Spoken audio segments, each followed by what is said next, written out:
Okay, welcome to the chapter recording on Chapter 3, Health Insurance and Long-Term Care. I got started on this chapter at the beginning of last class, but I'm going to go ahead and start over. I'll probably go a little fast over the first few slides because a few people were absent, had to leave early, and so and I think some of you were getting antsy. So I'll go ahead and go over this again. So going to talk about health insurance in general, group health insurance, some major legislation in 2010, the Affordable Care Act, known as Obamacare, and also the Education Reconciliation Act. Those two acts kind of known together as Obamacare. Employers that have at least 50 people have to provide a minimum level of health insurance coverage to employees or face some stiff tax penalties.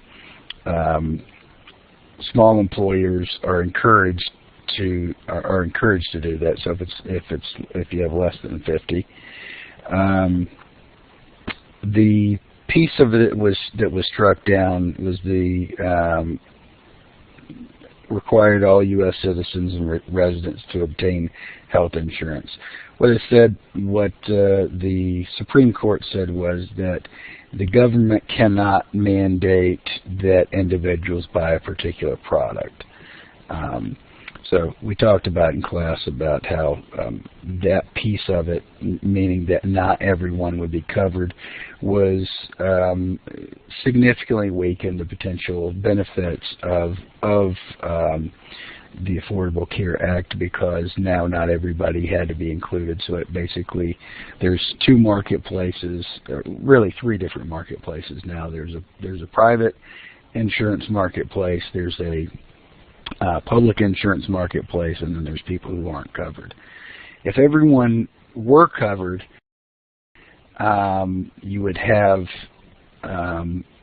you wouldn't have the free rider system that we had before. So there is a social cost to people not being covered. The medical providers and facilities have to provide at least a certain level of care, life-saving care, to people, and so because for fear that they will get sued. So that raises, if people don't pay for it, that raises the cost for everyone else, because those costs have to be passed along. So, and including, and you'll see that in your insurance premiums. So one of the main attractive things of group health insurance is that you don't have to undergo individual underwriting.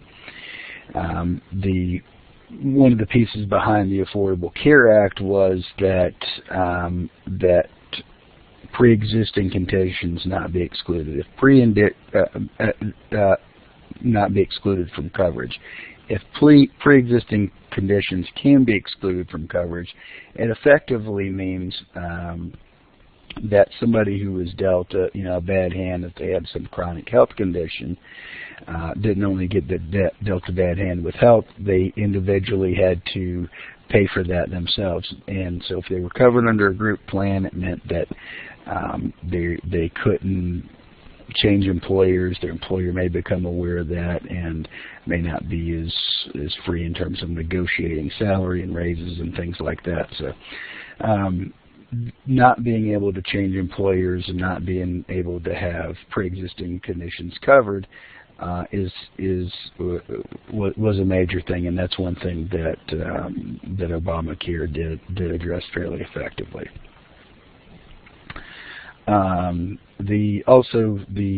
Having a large group of participants spreads the administrative costs of the plan across more people. So when you have health insurance, we have this, as with any other type of insurance, we have this adverse selection problem, where in an open market, where people who are more sick are more likely to buy health insurance. If you have to buy, if you have a group policy where everybody's covered, that effectively, at least mostly, eliminates the adverse selection problem. So therefore you don't have, it's not as important to the insurance company to be able to do individual underwriting and then therefore pass those costs along. And then the administrative costs, a lot of insurance claims where you get fairly frequent claims, people are going to the doctors, getting follow-up visits. Everything requires insurance processing, and that can add up the administrative costs. When you have more people to share that cost with, you can gain some economies of scale. So this can hopefully lead to savings for individuals who are covered under group health insurance.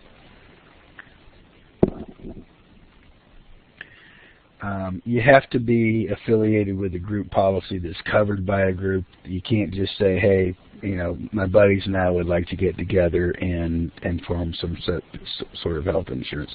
So there can be some fraternal organizations, as long as that organization is not formed for the specific reason of buying health insurance. If there's a legitimate reason, you can get it through some associations, but most commonly it's through through your employers. Typically, laws vary from state to state. As we've said all along in this class, insurance is regulated on a per state basis. So, who's covered under group health insurance? People who are considered full time. In a lot of states, that magic number is 32 hours a week. Anything over 32 hours a week would be considered full time. I don't know what exactly the law is for New Jersey. There are some employers in New Jersey that will provide provide health insurance to even very part-time employees. Walmart has been in the news over recent years for cutting people's hours back to 30 so that they didn't have to provide this group health coverage. So, two types of group health insurance. We've got basic medical insurance to provide for basic doctor's visits and things like that. That's more type of a payment plan than major medical, which provides the benefit of insuring against those potentially economically catastrophic needs, very expensive trauma, cancer, major medical expenses. When we combine those two together, we have a group. Under a group policy, we have comprehensive major medical, and most insurance policies are comprehensive, but you have to look at it to see. So the basic medical covers hospital and physician surgical bills, but it typically has low policy limits. As we said, it's a payment plan. And then we use that in conjunction with the major medical to cover expenses that are going to be fairly costly. So here's an example that we can go over. Randy and Kelly are married, have 3 children. They're covered by a major medical insurance policy with a $250 deductible, 80/20 co-insurance provision. So we saw co-insurance with property and casualty. Here, co-insurance and property and casualty again meant how much coverage do you have to have in order to be adequately covered. Here, co-insurance means what percentage is the company and the person insured going to pay for. So if you have 80/20 co-insurance, after you pay your deductible, you're going to pay 20% of the rest of the bill, and your insurance company is going to pay 80% up to some stop loss limit. And we can combine these and to see what the maximum out of pocket. In a softball game this year, Randy slid into second base and dislocated his knee to the point that he needed knee replacement surgery. The surgery cost $25,000. Each of his children had their annual physical exam, which cost $250. So for these expenses, there were no other health costs. So have 3 children, so he's got basically $25,750. The knee replacement, if that occurred first in the year, will result in him paying a $250 deductible in physical exams for each of the children. I guess we could say each of the children plus Kelly, a total for $1,000. So everyone else just had that. So we got $26,000. If this is a group indemnity, the deductible is included in the stop loss. Randy's total out of pocket is $2,500. If this is a major medical, and group indemnity policies cost more. If this is considered a major medical policy, he pays the deductible in addition to the stop loss. Let's do the math in Excel, and we can see how this works to kind of break this down.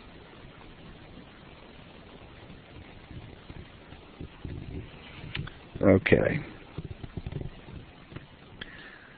So let's say that Randy's bill was $2,500, $25,000, and let's say that one occurred first. So this is the bill, or this is Randy's bill, $25,000. Let's say that so this one occurred first, so we would say, all right, let's go back and look to make sure that I got the deductible right. He has a $250 deductible. The deductible is paid first.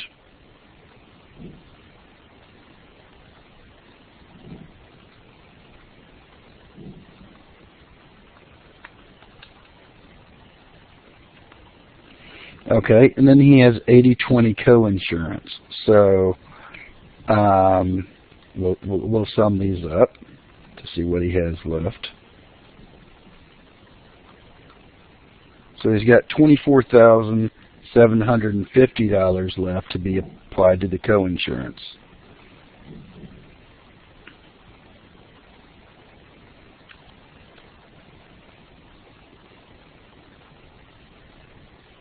He has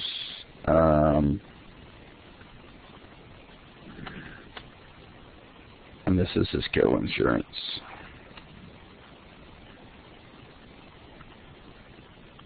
So what would he have to pay? He would have to pay what's left after the deductible times the 20%, $4,950, plus he'd have to pay his deductible.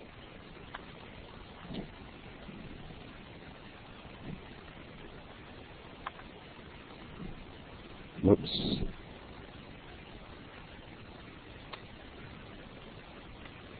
So this would be what he would have. This is what Randy would have to pay. But Randy has a $2,500 stop loss. So if Randy has an indemnity policy, it's the lesser of $5,200 or $2,500. In this case, it's $2,500, and it stops there. So it would stop at $2,500.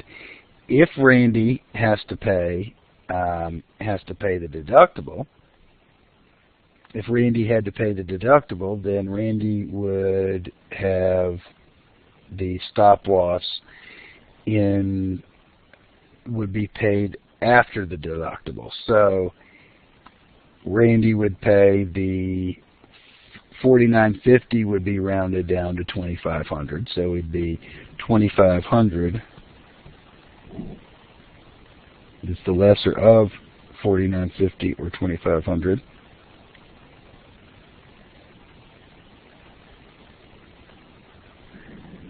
And so it equals $2,500 plus the deductible will be $2,750. So max out of pocket and stop loss equal the same thing. So this is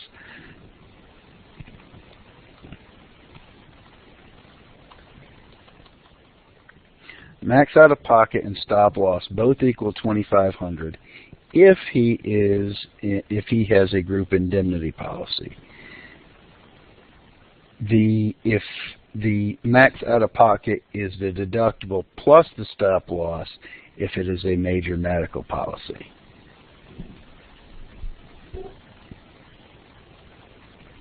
So each person has a deductible here for $250. So in this case, it would be $2,500 plus 30 plus the 250 times 4 equals 3,500 in this case. The example that I did in Excel just looked at Randy's situation to simplify it.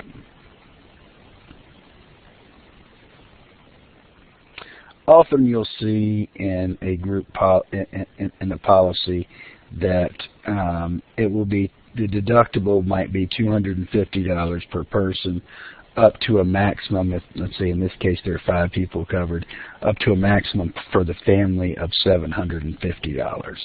So you might see something that looks like that.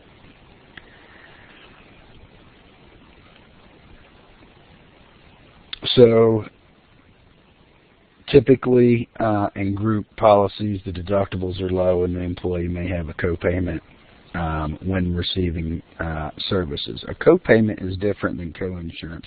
A copayment is before the deductible kicks in. So let's say I've got a $500 deductible for 2014. If I am not feeling well, I'm gonna, if I'm not feeling well, but I think it's probably just the flu or something like that, I'm much less likely to go to the doctor if I know, oh geez, my bill's going to be, I'm going to have to pay the deductible, which is going to be $500 because, doctors nowadays, it might be $400. I'm going to have to basically pay it all with cash. What they'll say is, hey, listen, we're going to let you go get checkups, and for minor things, maybe up to 2 times a year, one annual checkup plus another thing, where you can go and you can just pay a copay. Say the copay may be $25 or $35. So I can pay the $35. And the reason that companies do that is because they want people to go and catch things, and if going untreated, certain things can worsen and develop into more major issues. So colds can turn into flu. Things can, pneumonia can develop and things like that, and that can be very costly. So here's a group comprehensive major medical example. Dylan is a participant in his employer's group comprehensive major medical insurance plan. The plan has a $200 deductible and $1,500 out-of-pocket maximum. Now, remember, this is pretty key because now we're talking about an out-of-pocket maximum, not the stop loss. If Dylan is injured in an accident, his medical costs total $2,000. Dylan will have to pay the deductible to go $200, and will pay $360, 20% of the remaining $1,800 in medical costs for a total of $560. The plan will pay the remaining. The next time, so this is what the next time that Dylan, as long as it is within that same calendar year, before December 31st, he's already met the deductible. He will only pay 20% of those costs until he gets a total out-of-pocket cost of the year of $1,500. So this is the difference between out-of-pocket includes the deductible, the maximum out-of-pocket. Stop loss is on top of the deductible for group major medical. 2 key definitions. Individual health insurance.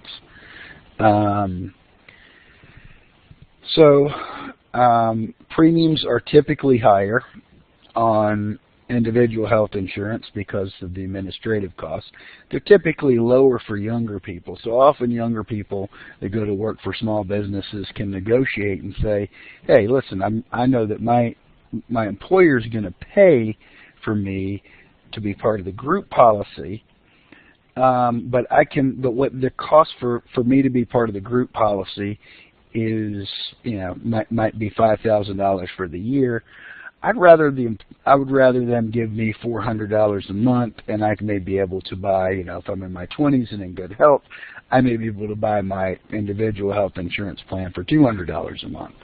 So that's something that people do. But on average, the premiums are higher for individual health insurance due to the administrative costs and due to the adverse selection problem.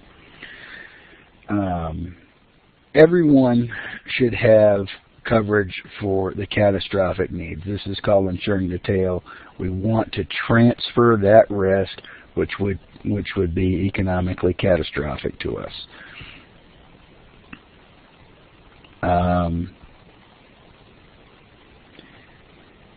So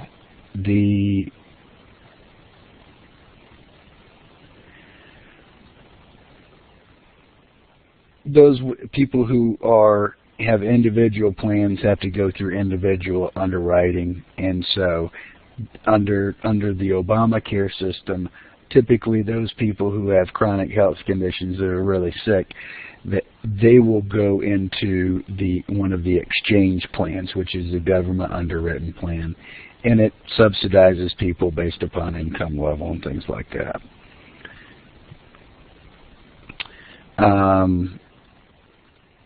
The eye and dental exams are typically not included under major medical insurance policies. Those you'll need, as a routine eye exam. This is for vision, to see how your vision performs.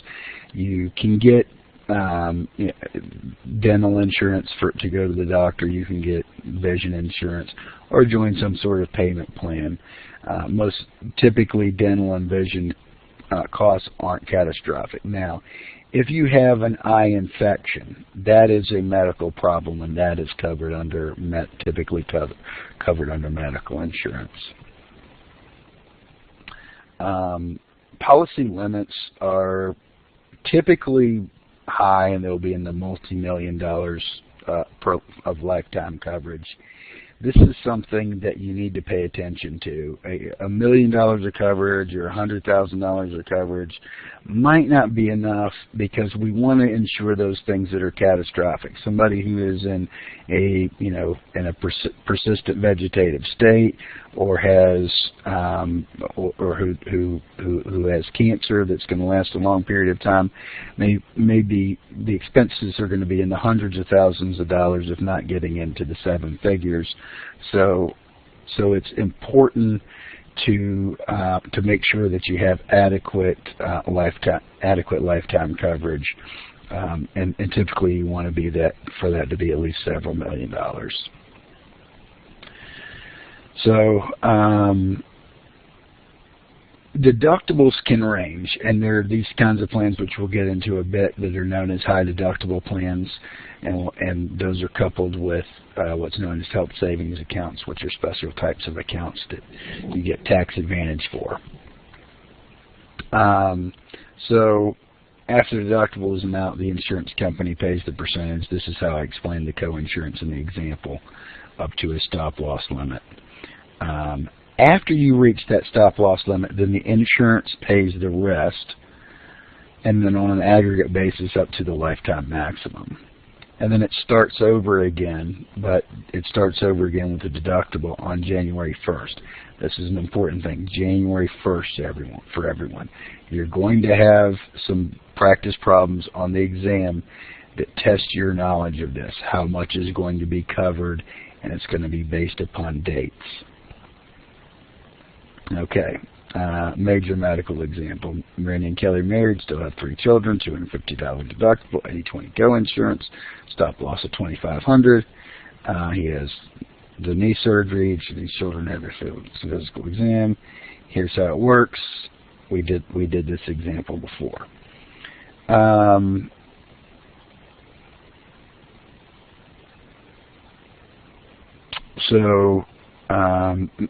Medical expense insurance is similar to the basic medical insurance.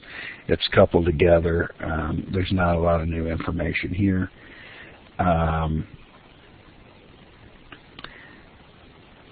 going to kind of gloss over this, because this is not the kind of coverage that you want. You don't want this to be standalone coverage. So, pre-existing conditions. The can be excluded. Can be excluded in the private market. They cannot be excluded in the exchange market under Obamacare, which is the one that's the publicly subsidized. The incontestability clause. So very much like life insurance, after a certain period of time, the insurance company can't say, well, you didn't tell us about that. So unless you had somebody take the exam for you, or committed fraud in some way, or used someone else's blood or something like that. Grace periods, typically 31 days a month for the policy to stay in effect. Like disability insurance, the definitions that we want are either non-cancelable or guaranteed renewable. Almost all of them will be guaranteed renewable, but you want to make sure. I don't know that I've seen a non-cancelable policy, so requires that the insurance company renew the policy for a specified time, typically up until 65. 65 is a common age because Medicare kicks in at that juncture.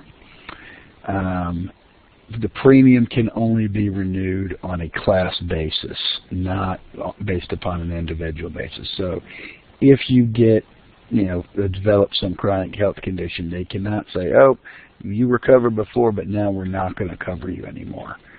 So that's under a guaranteed renewable policy. You don't want any other type of renewability other than these two. You take non-cancelable, but that one is very uncommon. So, as we talked about, group and individual plans can be written on an indemnity basis or on a managed care basis. Indemnity was the traditional health insurance that we had before we ended up with managed care, and then there's some sorts of hybrid managed care, and we'll get into that. There's no service network in an indemnity plan. So you go, you see anybody you want, and then you apply for reimbursement and you get reimbursement. This one has the most options. You don't have to go and get a referral from a primary doctor to go see a specialist. This one has the most options, the most flexibility, and therefore is going to be the most expensive. This is an indemnity plan. On managed care, there are three types of managed care: HMO, PPO, and point of service. Point of service is kind of like a hybrid between a preferred provider organization and an indemnity plan, and we'll go into these in more detail in a minute.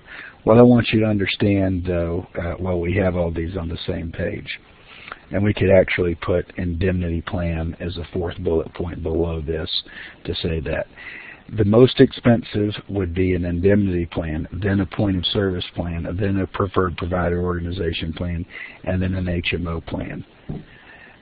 The most flexible would be the indemnity plan, then the point of service plan, then the preferred provider organization plan, then the HMO plan. Again, assuming that all other coverage was equal, this is how it would work. So let's get into it. HMOs often will, in larger cities, will be under one, be in one big complex, but it can be a network of physicians who provide comprehensive care for their patients, who are organized in an effort to control rising costs. So what happens is these doctors are basically paid sort of a flat fee or retainer. And then they see all the people, up to a certain maximum that come to them as part of the network. So the physicians are that's if they're not there. The physicians are employed by the HMO directly if they're under, that big. In this large facility, you might find an HMO facility. or maybe physicians who practice have chosen to participate in an HMO network. That HMO network, that's when they would be on retainers, when they receive a certain amount based upon how many people they think they're going to be sent to, how many people are going to be sent to them.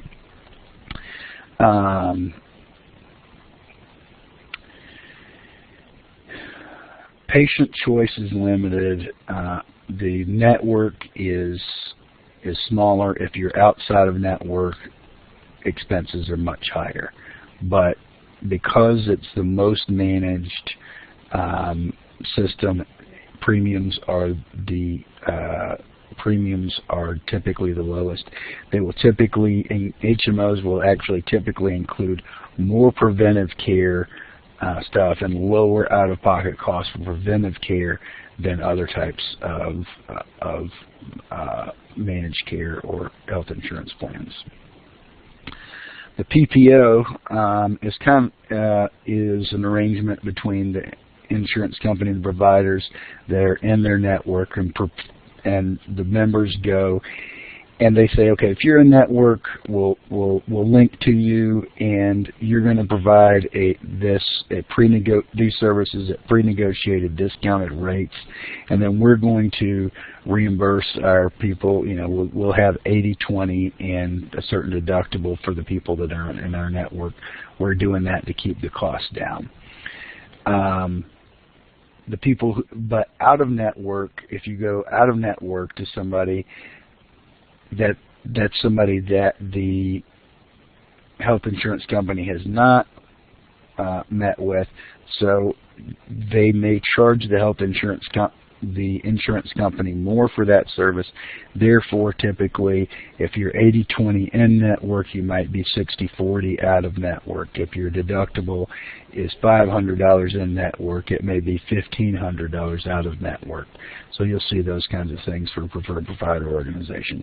This one's kind of in the middle in terms of flexibility and pricing. Now, I have a PPO plan that I use. A point of service is considered kind of a managed care indemnity hybrid. It is kind of like a PPO in that there is a network, and so but it is kind of a it's kind of like an HMO in that you've got kind of a gatekeeper, a primary care physician that becomes the point of service provider where you go, and that person then refers you to specialists and things like that. But generally a much wider network, more choices than even a PPO, and it will be more expensive than a PPO, and more choices and more expensive than a PPO. Fewer choices and less expensive than an indemnity plan. So, health insurance. If your employer provides you life insurance up to $50,000, you're not taxed on it. Above $50,000, you're taxed on the premiums that they pay for you. Group. This is another advantage of group plans. Your group, the employers provided group health insurance. Doesn't matter what the premiums are, you don't pay taxes on the premiums that they pay. They receive a tax deduction, but you don't pay the taxes on that. So this is another big advantage of group health insurance that's through employer. And then when you receive benefits, it's only to reimburse you or pay the facility directly for your medical expenses, so that this is not considered income and therefore would not be considered taxable. Coordination of benefits under group health insurance. Oftentimes I've been covered under my plan, and I'm primary under my plan, and my wife's primary under her plan. But there may be some things that her plan won't pay for that my plan will pay for her. So she would be a secondary person on her. My insurance would be secondary for her. So this is coordination of benefits. This is because the principle of indemnity. You're not allowed to double dip. So this is a coordination of benefits. There's a primary the primary pays first, the secondary pays for things. If the secondary insurance is broader, they pay for, the secondary insurance pays for only those things which the primary insurance won't pay for. COBRA. COBRA stands for, and you won't be tested on this, the Consolidated Omnibus Budget Reconciliation Act. COBRA is insurance that you can continue group insurance after you are no longer eligible to get group health insurance.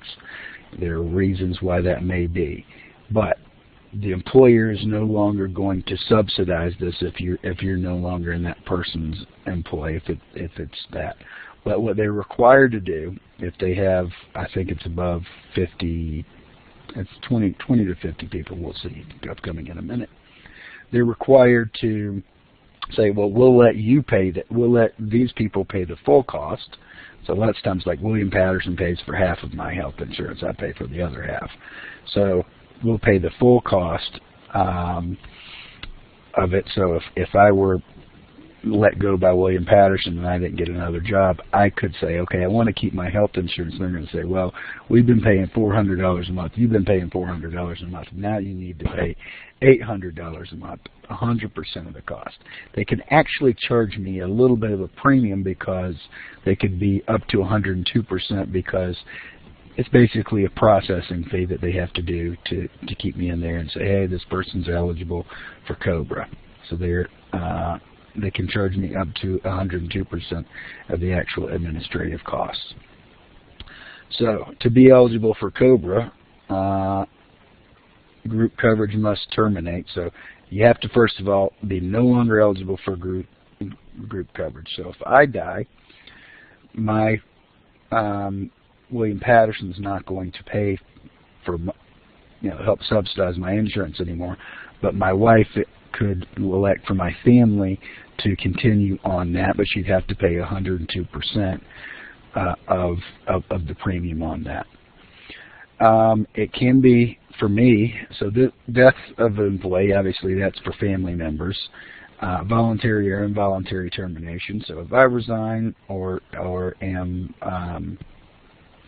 let go, it will cover me.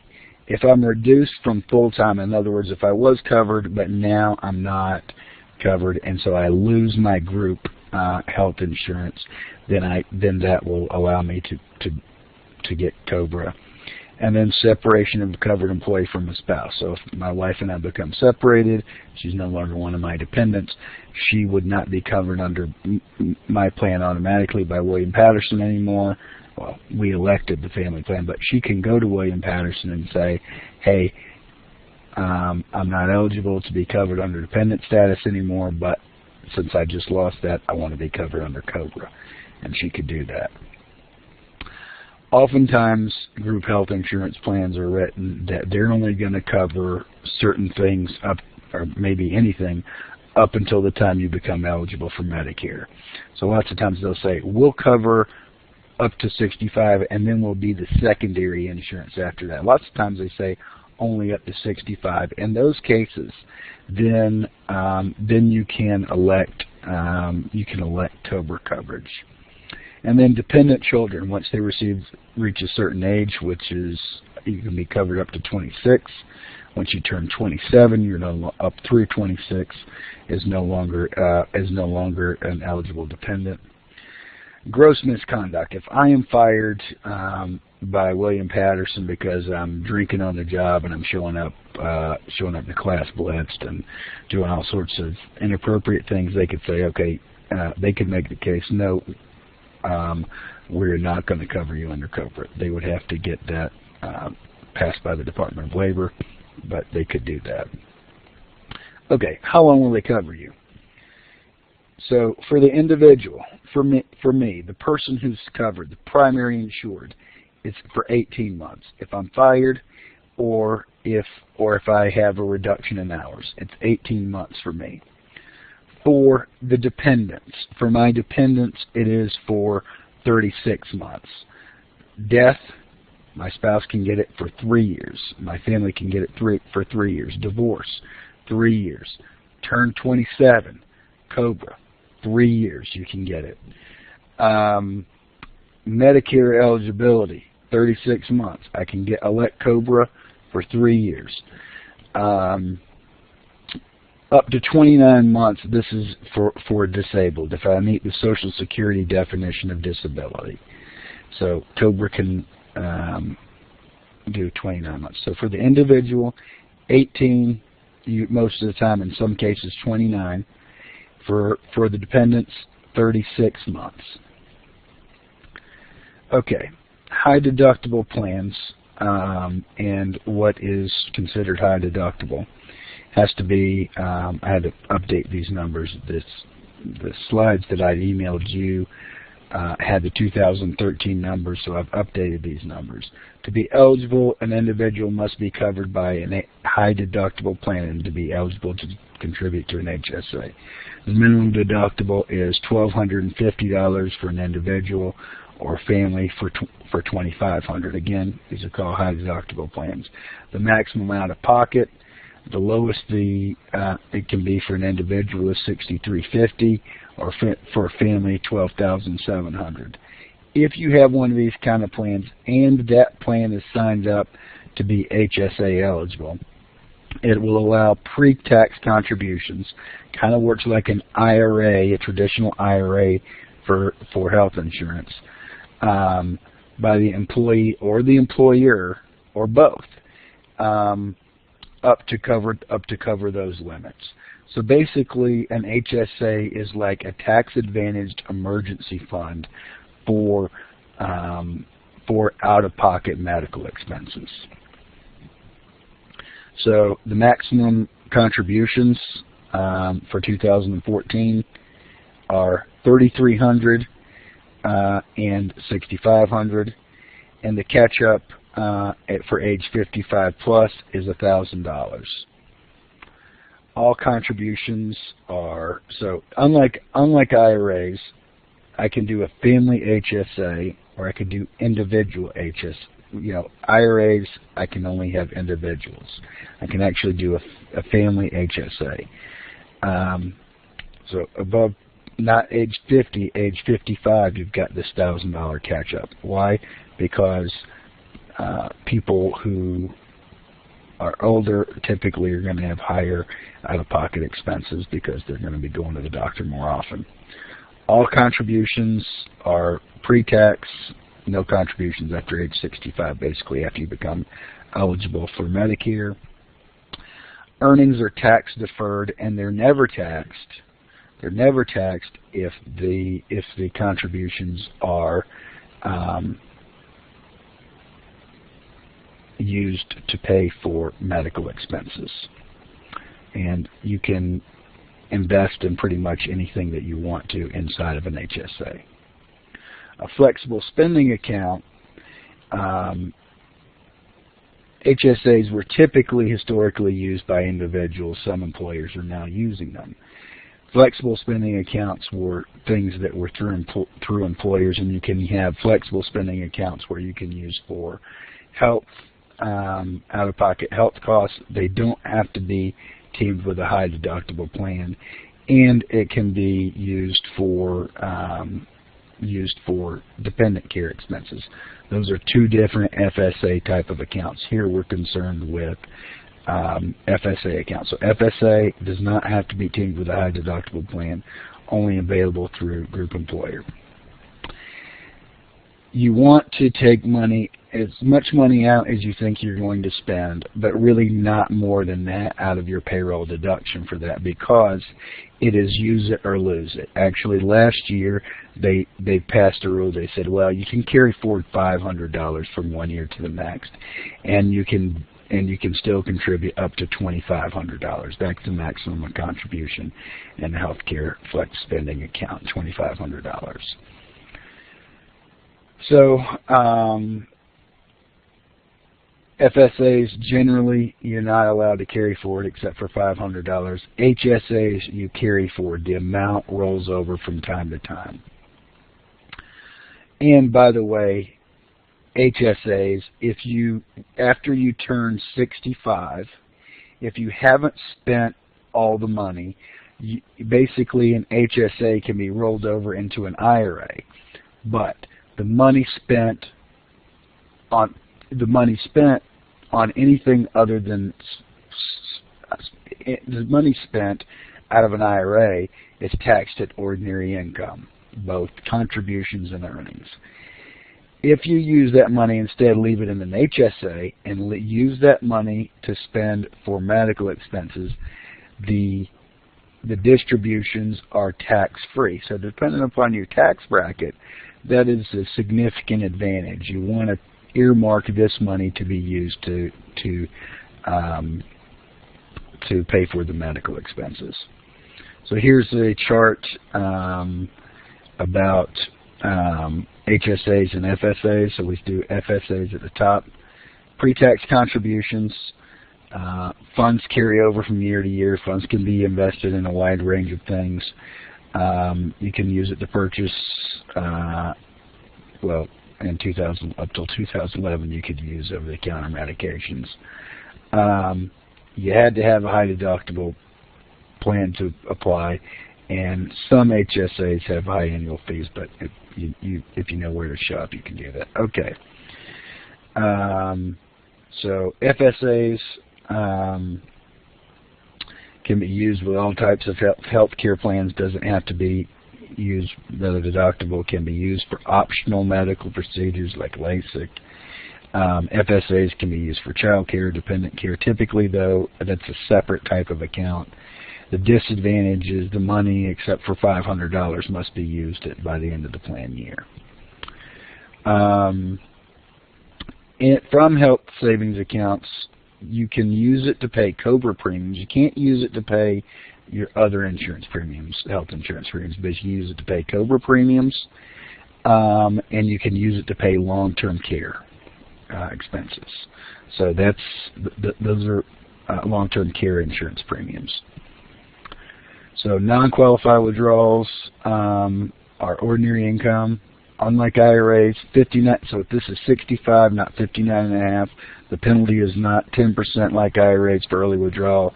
It is 20% for early withdrawal. After 65, you have no penalty. You can take it out for any reason. It's just taxed at ordinary income.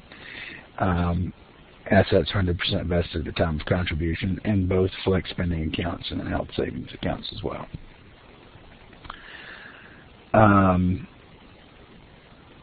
Let's see. This basically is saying what I'm telling you. So you can roll from one HS. The only new information here is HSA account owners are permitted to roll the funds from one HSA to another once per year without triggering income tax or penalty consequences. The 60-day rollover HSA is very similar to IRA, to roll from one to another. So when the owner of an HSA dies prior to distributing the assets, the remaining balance can be transferred to another person in an HSA account.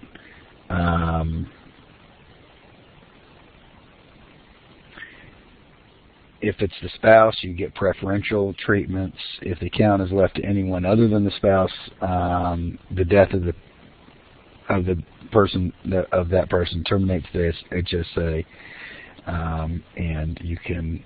So basically, it can't be transferred to another HSA for anybody other than the spouse. So long-term care. So there are 7 types of coverage.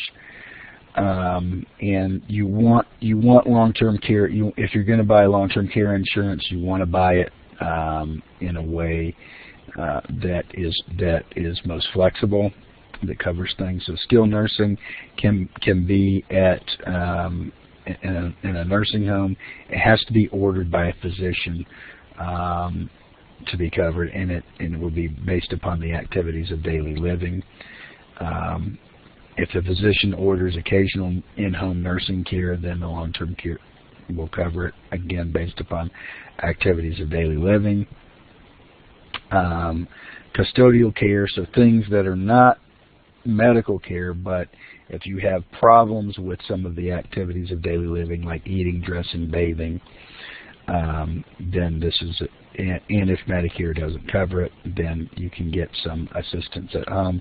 And then there's home health care, in-home nursing, adult daycare can be that, and then hospice care can be covered by long-term care benefits.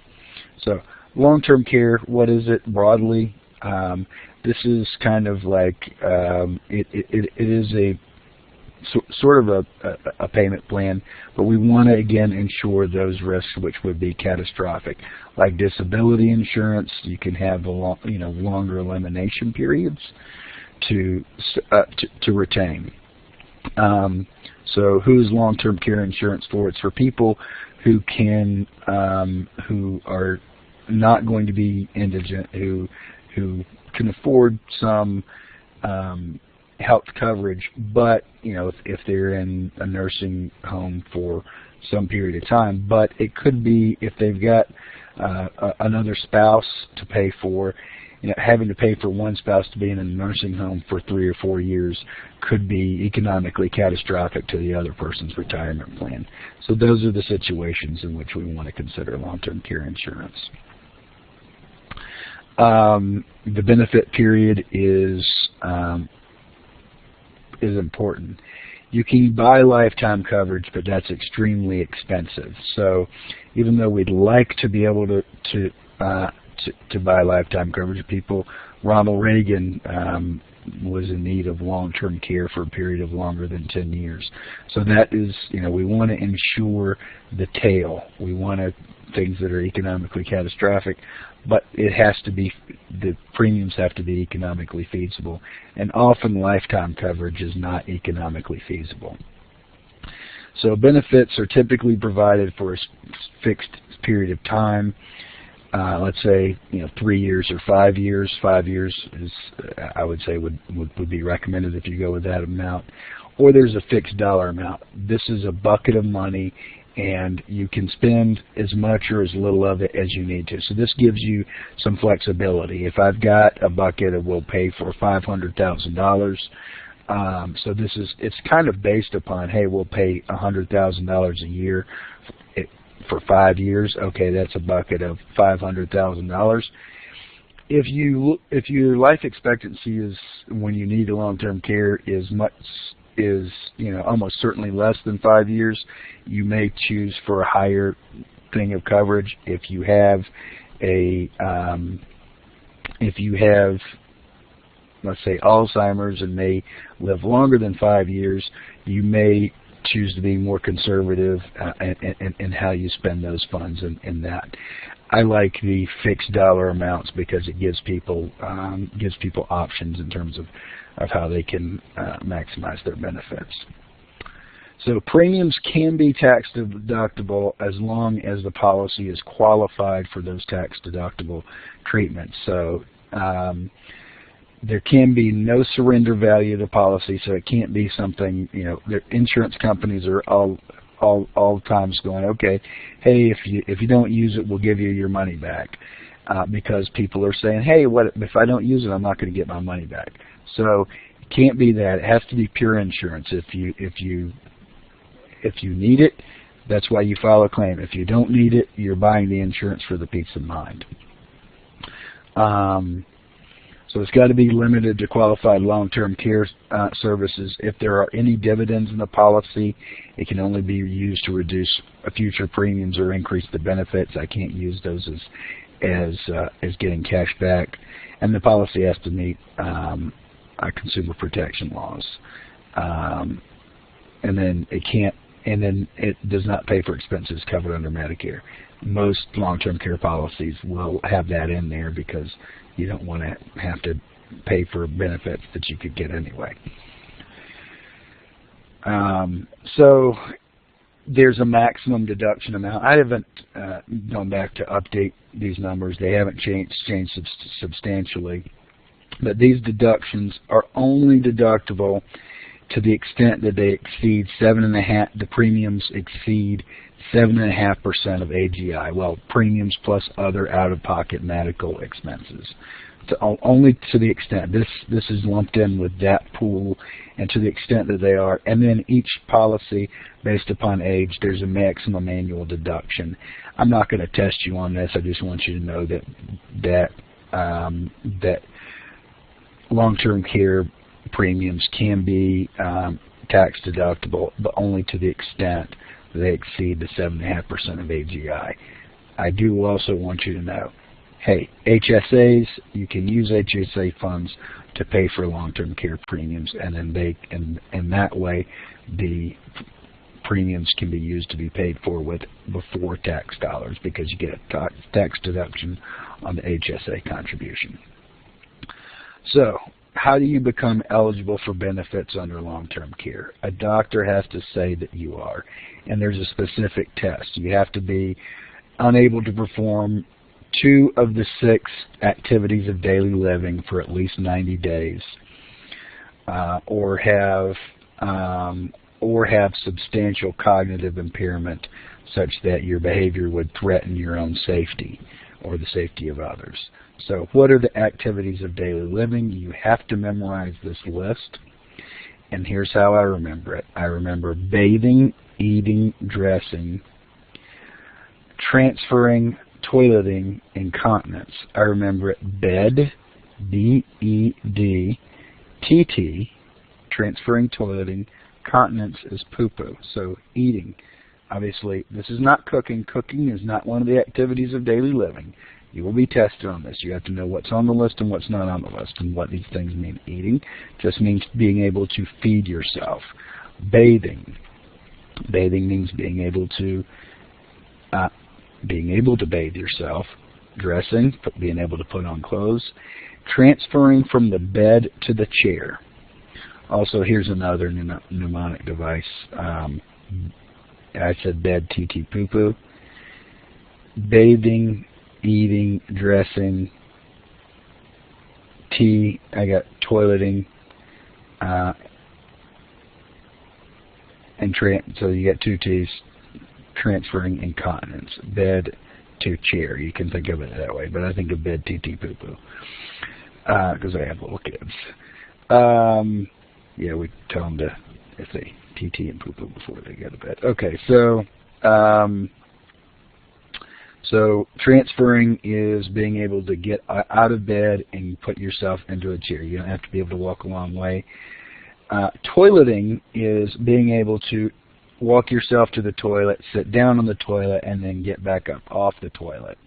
Continence is being able to control your bowels, your kidneys and your bowel functions.